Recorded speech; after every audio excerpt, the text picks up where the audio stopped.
Good afternoon. Jarvis, close the mask.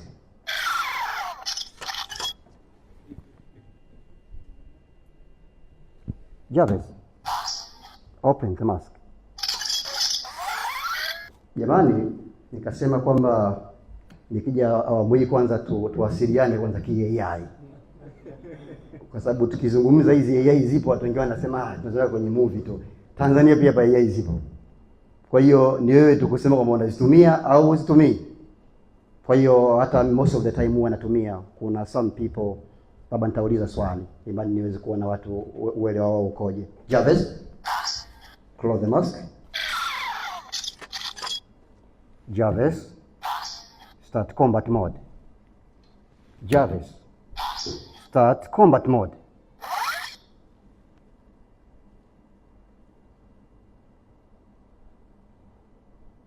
Jarvis, Jarvis, close combat mode. Okay, Jarvis. Now, Jarvis,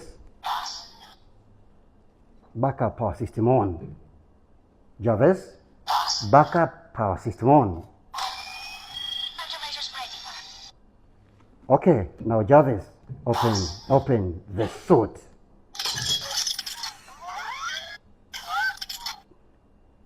Jarvis, they have seen it, close the suit. Jarvis, Jarvis, they have seen it, close the suit. Jarvis, close the suit.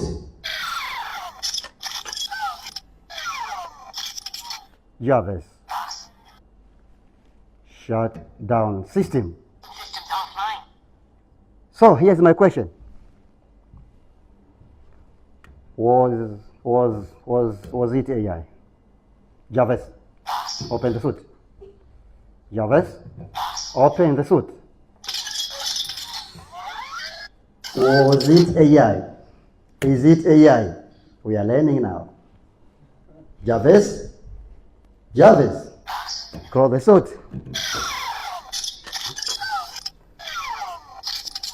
Is it AI or not?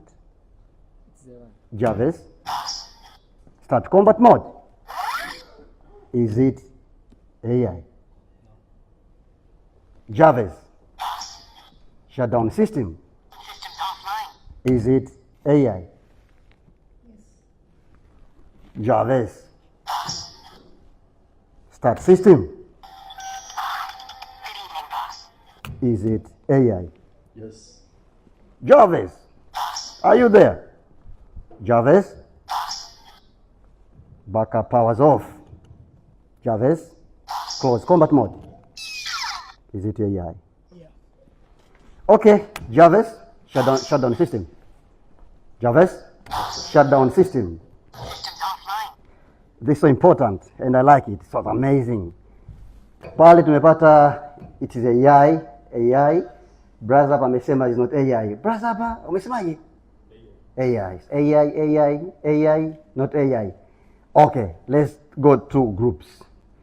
Group 1 AI group. Group 2 not AI group. So let's see. AI group. This is AI.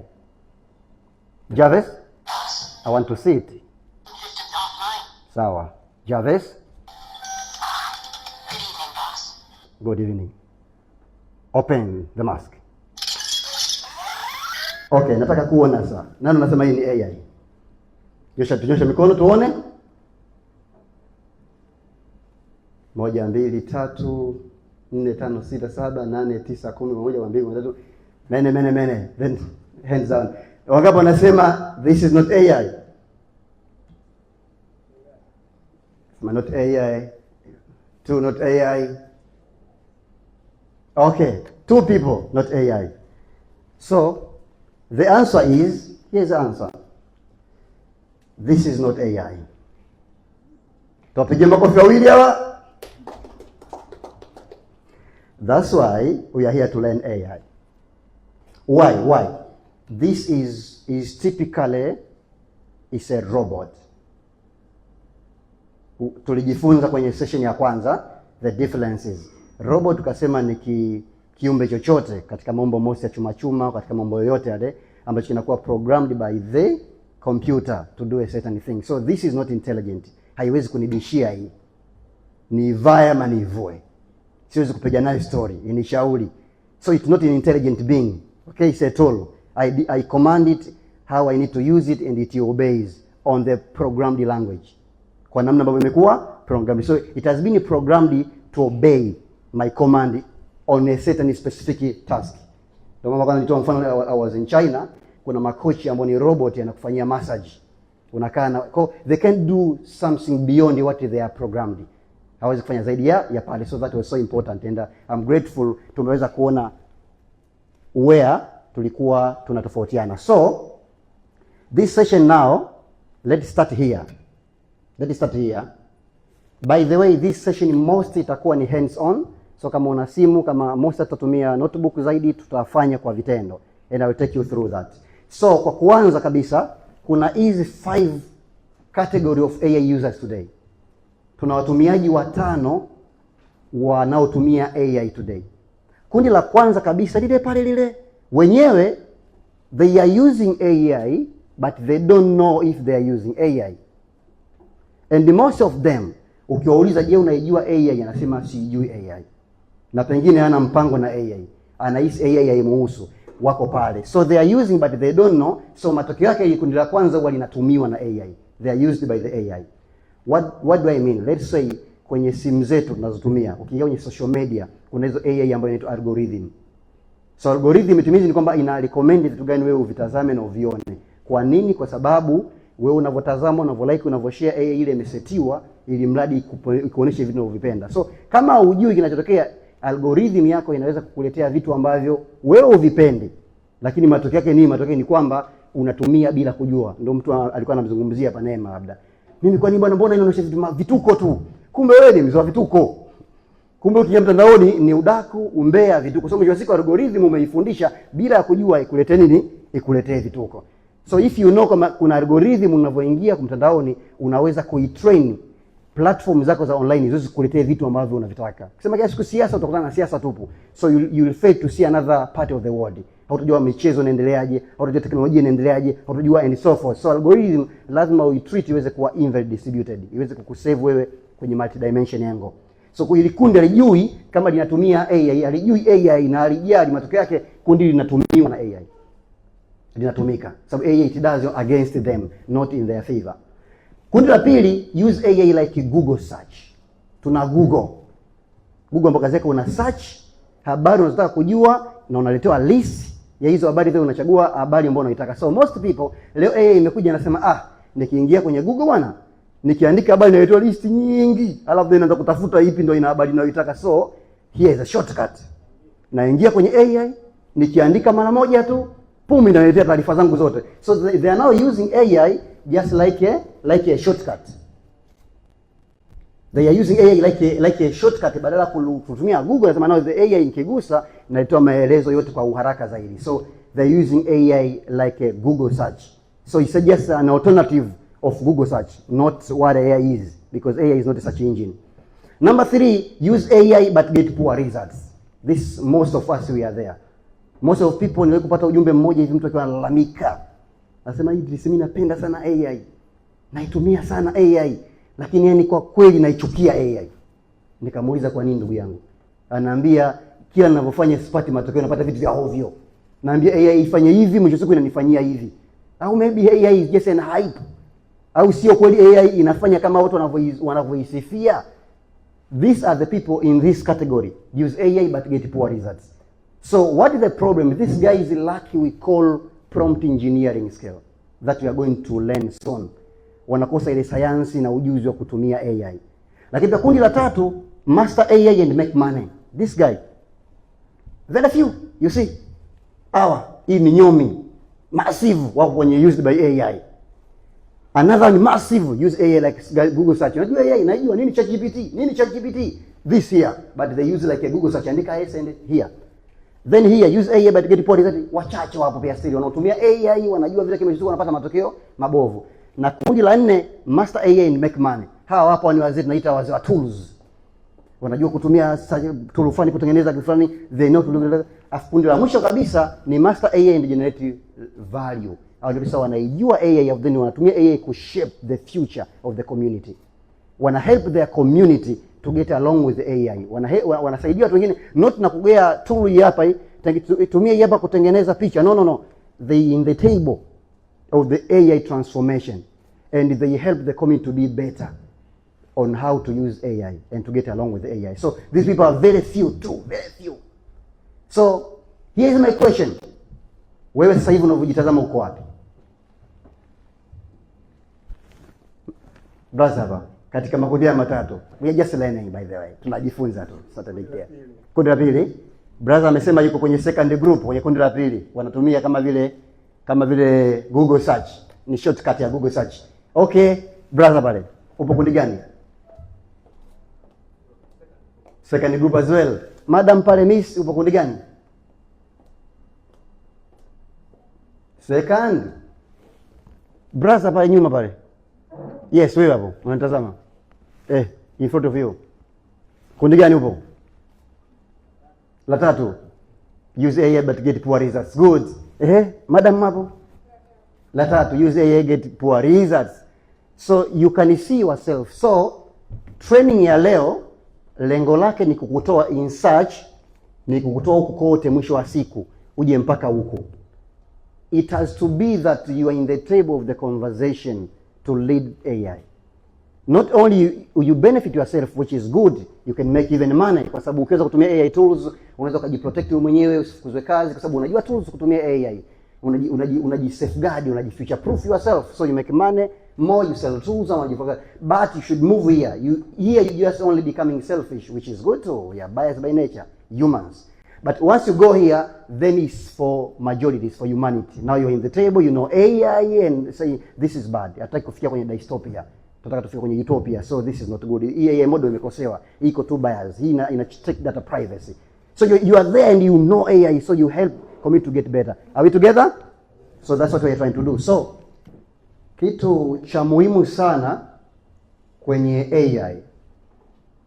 Kitu cha muhimu sana kwenye AI. Cha kwanza kabisa ilikuwa ni mindset ya AI ambayo tumetoka kuitazama kwenye first session. Kwa maana it should hit here hard. Kwamba okay, AI is here. People wana invest kwenye AI. Serikali zina invest kwenye AI. AI tayari inatumika. So it's not a talk of town anymore. It's not a trending issue anymore. It's something very crucial in our daily lives. So that's mindset ambayo tumeichika kwenye first session. So even if you take a step to learn AI, you learn it with passion. You learn with all you got. You just go all in because now you know how powerful this thing is. Kuliko unaweza kutumia tu juu unakosa hii bwana hii nini? Hii ni trending tu, ni hype. So number two, this one we call prompt engineering.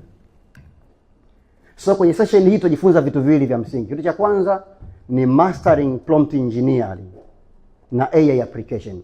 So namna gani na nini prompt na namna gani kutumia AI ku develop solutions ama kupata matokeo unayotaka. Kuna wafanyabiashara ndani? Wapo? Wajasiriamali? Professionals? Tunao wanafunzi. Kwa kila mtu sasa ana kategori yake ya namna gani anajisaidia. So let's see here. Sehemu ya kwanza muhimu tunaanza nayo ni hiyo. Wangapi umesikia neno linaloitwa prompt engineering? Okay, vijana kwa nyuma wanasema wamesikia. Kwa upande wa mbele, nani amesikia neno linaloitwa prompt engineering? Au leo ndo first time? Brother, the first time today? Unajua? Can you help? Please. Brother, help.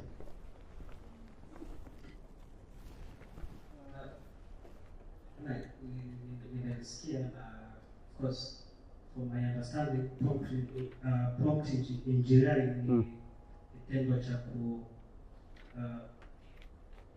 kuielekeza AI ikupe majibu ya kile unachotaka. Safi. In the right way. Nafikiri kwenye ile slide iliyopita, umesema most of users wa AI wanatumia AI kama wana search Google. Yeah. So with prompt engineering kwamba unaielekeza AI right way ili kupe right answers. Sure. Tumpigie kiongozi hapa hata kofi moja tu.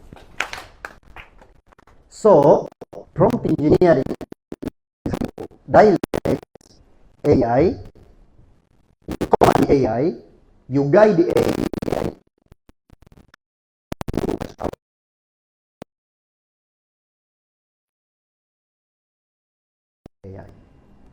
Ni sayansi ya kuongea na AI. So there is science. Science kwa sababu kwenye prompt engineering structure techniques za prompting. Unless otherwise utaendelea kupata matokeo mabaya. Normally we call it garbage in, garbage out. Yaani kwamba unaongea na AI, unamtumia AI, mwisho wa siku majibu yanayokuja sio ambayo ulikuwa unatarajia. Unasema AI ni mbaya, haifanyi kazi. So that's how we call it here. We call it is a science. So ukitazama kwa hapa juu tunasema prompting is a way we give instructions to AI tools. What does it mean? The quality of your prompt determines the quality of your results.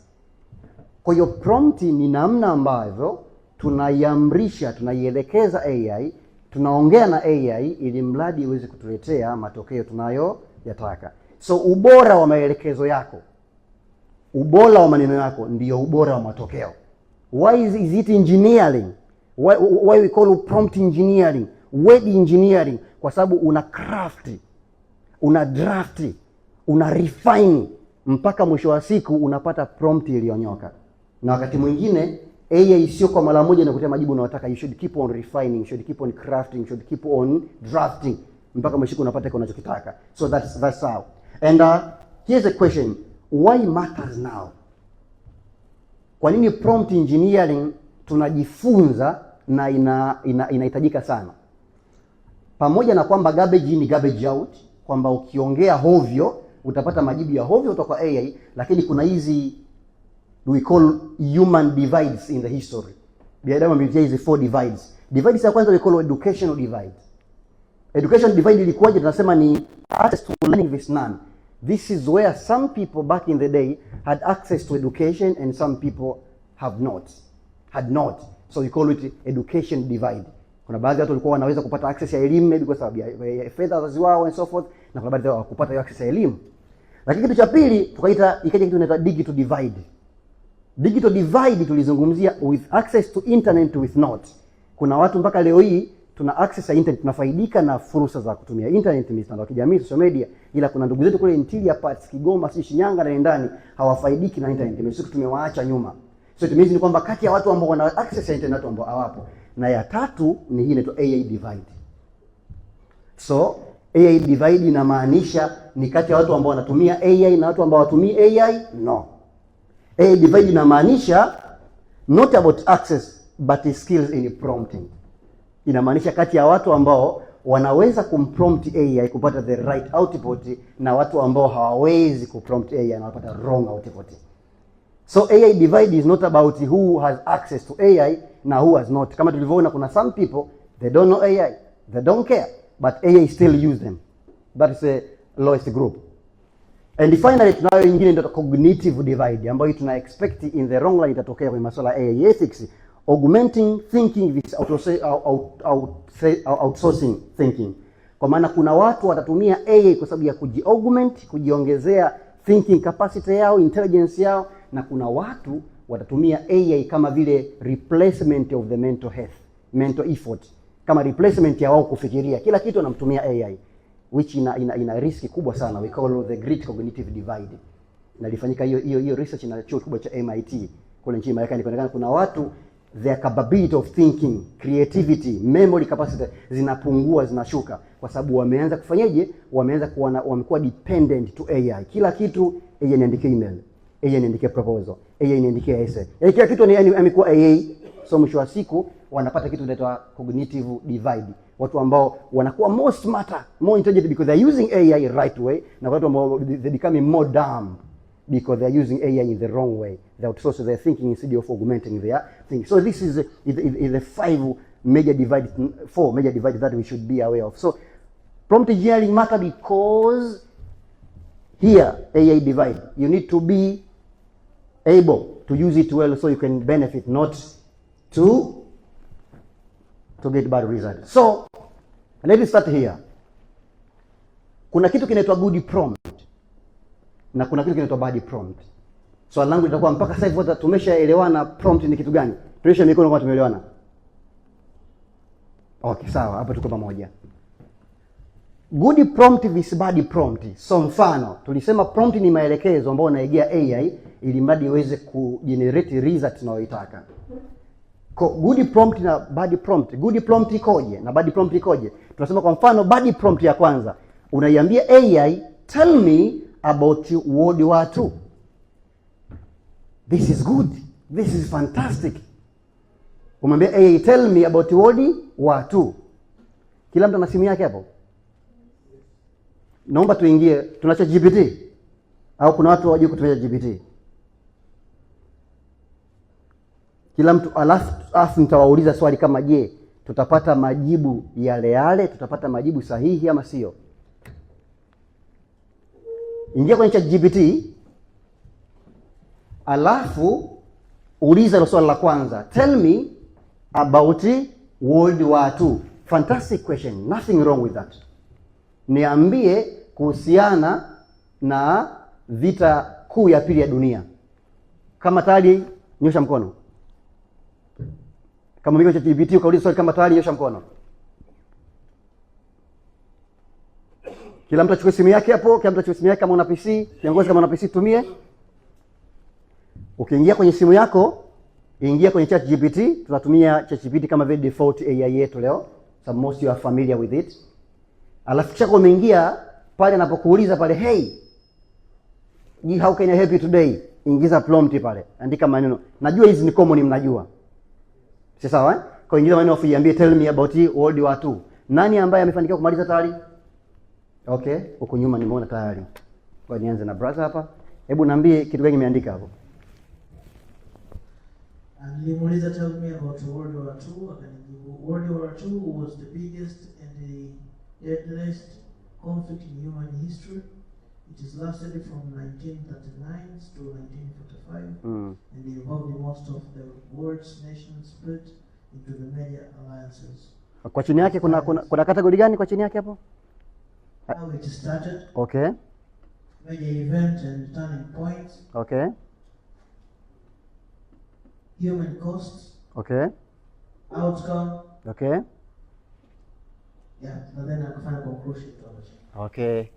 Ametoa major events, ametoa cost, ametoa outcomes, how it started and so forth. So you see, matokeo ambayo imekupa randomly results ambayo yeye yenyewe inajisikia kwa sababu that was a random question. So again our challenge, this is good prompt. Isa inasema you are a historian. You are a historian explaining World War II, where it started, who started it and why. Finally, make it deep but in simple language with real life examples.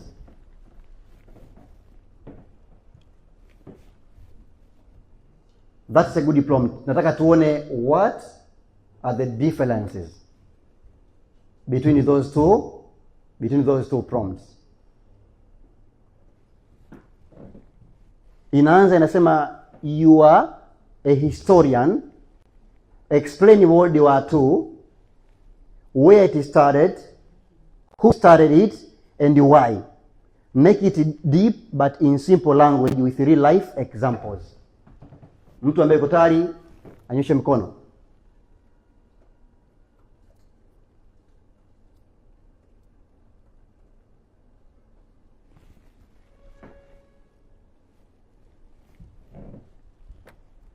Tuone why we call it a good prompt and why we call it a bad prompt.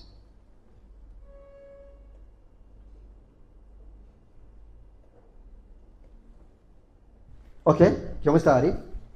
Okay, hebu tusomee kiongozi wangu hapo. Then tuambie na category iliyokuletea.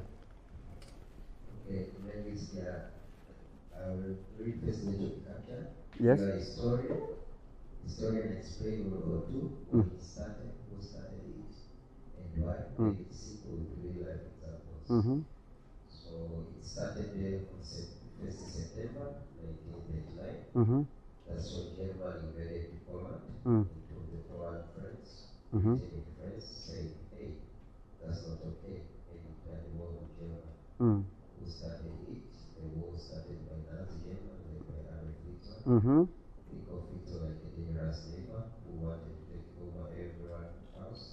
After World War I, Germany was punished harshly. It was land, money, right? Hitler came along and said, Asante sana. So na mimi pia kwa cut the story short, baadaye tutaonyesha kwa pamoja ili tuweze kuona.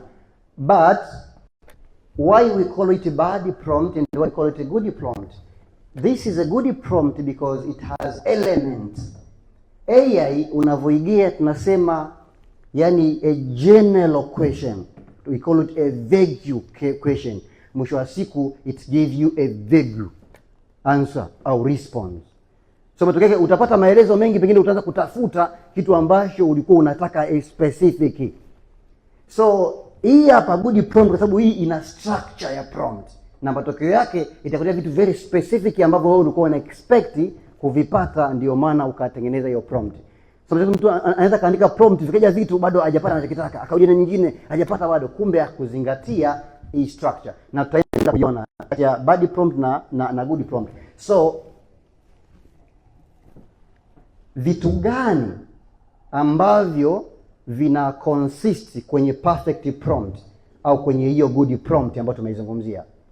So good prompt yoyote tunasema ina 4 ingredients. Prompt yoyote ile ambayo unaenda kuongea na AI unabidi uzingatie hizi 4 ingredients. Ingredients ya kwanza kwenye structure hii, sehemu tunazungumzia structure ya prompt. Kwa structure ya prompt ina consist 4 ingredients. Ingredients ya kwanza inaitwa role. A role. AI ambayo haina role, alafu baadaye nitarudisha kwenye bad prompt na good prompt nione kama mnaweza mkanichambulia. AI ambayo haina role inashindwa tunasema inashindwa set its mindset to where. Ndio maana inakugia general overview ambayo inapatikana internet. What does it means? Who should the AI pretend to be? A role. Je, hiyo AI ijifananishe na nani au ijifanye yeye ni nani? Why is it important? Tunasema AI is better when you assign it a role. As this set the mindset it should use to answer. So ukiambia AI you are a historian, you are a teacher, you are a soldier, you are a president, manake unaigia a role. Ina set mind sasa itakujibu kama president. And that's what we need. Ukisema you are a teacher itakujibu kama vile teacher with their ethics and their understanding and with their perspective. So that's a role. So inasaidia kuset its mind, kutune its mindset, its frequency. Number 2 is task. Unaiga jukumu. What does it mean? What do you want it to do? Je, unataka sasa huyu AI afanye kitu gani? Umesema you are a soldier, you are a president, nifanye kitu gani sasa? So another what is next is a task. What do you want it to do? Be clear about the action you expect. Be clear about the action you expect, kwamba unataka AI afanye kitu gani. Number 3 is a goal. Lazima umwambie goal yako. What does it mean? Simple. What is the purpose or the thing, the output, purpose behind the task? Unamwambia huyu jamaa afanye hii task ili iweje? Why do you want AI to do that task? Are we together? Hiyo ingredient number 3. And the final ingredient is details. Details. What does it mean in simple language? Tunasema extra specifics. Extra specifics. Vitu vya ziada ambavyo unahitaji pia avizingatie. Mfano toni, mfano format, mfano examples or any extra info or guidance, na tutaviona by the way. Kwa tukizungumzia details tunazungumzia extra specifics, vitu vyovyote vya ziada ambavyo ungependa vizingatie kipindi ana deliver hiyo output. So hapa kuna watu wale wanafanya kitu kinaitwa business proposal, wanaandaa, watu wanafanya project management, watu wanafanya marketing proposal, watu wanafanya research, watu wanaandika essay, wanaandika business planning. So it means ni kwamba hizi roles zikiwa zote zimekamilika kwenye hiyo prompt yako, tunasema that is perfect prompt. Hiyo ndio prompt, wewe utafanyeje? Utapata matokeo. Sasa hapo tumeona kwamba tuko vizuri? Sasa ngoja nirudi hapa. Nikuulize swali. Wewe unadhani hii kwa nini ni bad prompt? Hii tuita bad prompt, unadhani kwa nini? Okay. Hapa madam amesema yeye anajua kwa nini ni bad prompt. Mimi naona ni bad prompt kwa sababu haiko specific, iko tu general. Kwa hiyo inaleta matokeo mengi zaidi hata ambao unahitaji. Matokeo yake utatumia muda zaidi jaribu kupata kitu ambacho kiko specific. Safi. Safi. Mtu mwingine from the structure tuliojifunza hapo, unadhani kwa nini ile ni bad prompt? Ukitazama structure tuliojifunza, unadhani kwa nini hiyo ni bad prompt? Anybody else? That was good. Yes brother. Nadhani hiyo ni bad prompt kwa sababu kwanza haina role, haina specific task, na haina objective. Safi. Kinda brother hapa ameweza ku nail it. What I'm trying to say, hii kwa lugha moja tunasema ni bad prompt kwa sababu imeconsider kitu kimoja tu. Kwenye perfect prompt tuna ingredient ngapi? 4. Lakini hapa cheki anasema tell me about what you are to. Tell me about what you are to. Ukimwambia tell me about what you are to, maana yake nini? Maana yake hiyo ni task umempa. Tell me about what you are to. Lakini kwenye perfect prompt tuna grade ngapi? 4. Hajamgea role. Amna goal.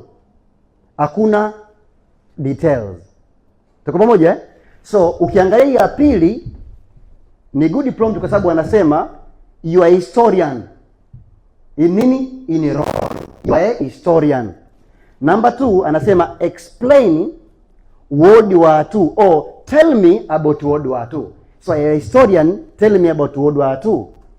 Hiyo maana nini hiyo? Hiyo ni task. Explain about what you are to. Number 3, where it started. Who started it and why? That is what? Goal. So goal yako wewe ya kumwambia explain au historian explain kuhusiana na what you are to, goal yako ilikuwa aweze kukuambia kuhusiana na who started it, why it was started, where it was started, who started it and why. Kwa sababu unavyofanya, unavyotumia AI, unavotaka kupata taarifa, kuna goal unaitaka, kuna purpose ya hiyo nini, hiyo task.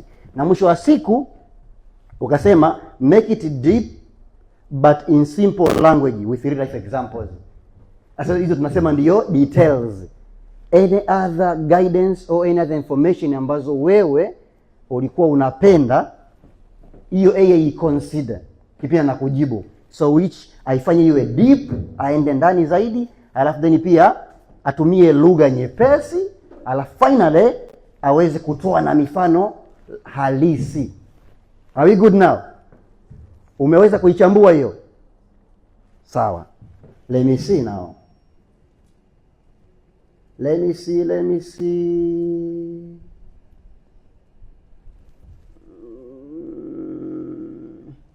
Naomba twende kwenye mfano namba 2. Mfano hapo. Umeona mfano? Hapo. Example pale. Si ndio? Naomba sasa mtu mmoja anaambie katika ule mfano wa pili pale, role iko wapi? Anaambie task iko wapi? Anaambie goal iko wapi? Na aniambie details iko wapi? Are we good? Na maelezo ya juu afu na maelezo ya chini hapa. So ninachokitaka mtu mmoja aweze kuniambia A, B, C, D. Brother, bado hujasoma eh? Nani ambaye yuko tayari to give it a try. Mfano wangu wa chini pale unasema you are a professional digital artist, create an image of a bus African street market. Create an image of a bus African street market, of a busy, sorry. Create an image of a busy African street market. The image should feel lively, colorful, and realistic, like a photo you could publish in a travel magazine. Include people selling fruits, bright umbrellas, and city buildings in the background. Style, use ultra realistic. Katika hiyo prompt, naomba mmoja aniambie Ororo iko wapi, aniambie task iko wapi, aniambie goal iko wapi, na pia aniambie details iko wapi. Nani iko tayari? Yes. At the back. Where is Ororo, brother? The role is professional. The Ororo is what? Professionally done. Okay. So the role pale ni you are a professional digital artist. Umemgia hiyo role. Okay, naomba mtu mwingine aniambie goal iko wapi pale. Goal iko wapi kwenye ile prompt? Where is the goal? Brother, usisoma tayari kiongozi? Kiongozi karibu. The goal is to create an image of a busy African street market. Kiongozi anasema goal ni to create a busy African street market. Tunakubaliana? Kiongozi amekataa, atakuwa anajua kiongozi. Hebu kama niambia hapo, goal pale ni wapi?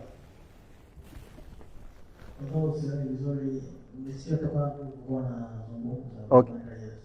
Okay. Yeah. Okay.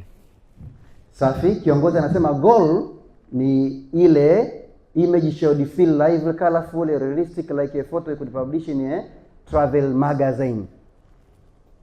Kuna mtu ana changamoto hapo au anabisha au tunakubaliana? Tunakubaliana? Okay, hebu na details iko wapi? Detail. Katika details. Tunasema details ni kitu gani? Tunasema details ni extra information au specifics. Karibu kiongozi. Hebu so. Ukomba kidogo. Include people selling fruits. Yes, bright umbrella. Bright umbrella. And on the buildings in the background. Style. Realistic. Okay. Safi. Okay, nadhani hapo sasa tumeanza kuelewana. Tumeanzaje kuelewana? Hiyo ya pili anasema you are a professional digital artist. Brother amesema hiyo ndio rule, professional digital artist. Brother pale akazungumzia kwamba hiyo issue ya travel magazine, hiyo ndio goal. Kiongozi pale amezungumzia kuhusiana na issue ya include people selling a fruit. Akasema hizo ni details. So kwa maana hiyo tu ile create an image of a busy African street market. Ile nini? Ile ni task. Kwa hiyo task inaweza kuwa generate. Task inaweza kuwa create. Task inaweza kuwa tell me, yani task ni kitu ambacho unamcommand afanye. So ukimcommand afanye kitu, ile command yako ile ndio a task. Kwa tukichambua vizuri hii sasa, you are a professional digital artist. You are, umemgia rule, you are a professional digital artist. You are a teacher. You are a trainer. You are a lawyer. You are a businessman. Alafu then ukasema create an image of a busy, create service professional digital artist. Now sasa create an image of a busy African street market. Au ningeweza kusema you are a professional photographer. Sababu nataka create an image hapa. Tuko moja hapo? Au ungesema kwamba you are a professional video producer. Kama ni video producer then maana tunaambia aidha antengenezee video au tunaambia anige tips za kutengeneza video ambayo imekamilika. So hii ndio rule, you are a professional, then create an image, umemgia task. Then sasa unaelezea sasa hapa hiyo task unataka result zipi?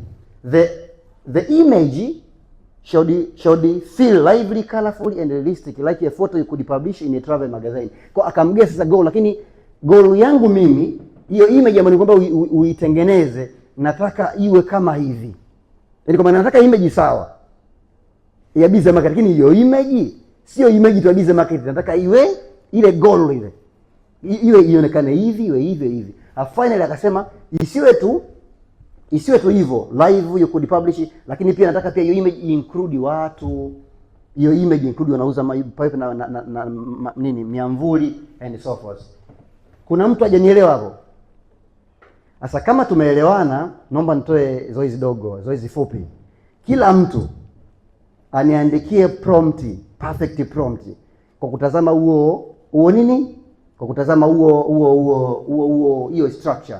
Alafu mtu ambaye atapiga prompt nzuri, tutaitumia prompt kuona tutapata matokeo gani hapa. Kwa kila mtu kwa kitu chake aweze kuniandikia prompt yake na nitapita hapo na kiongozi.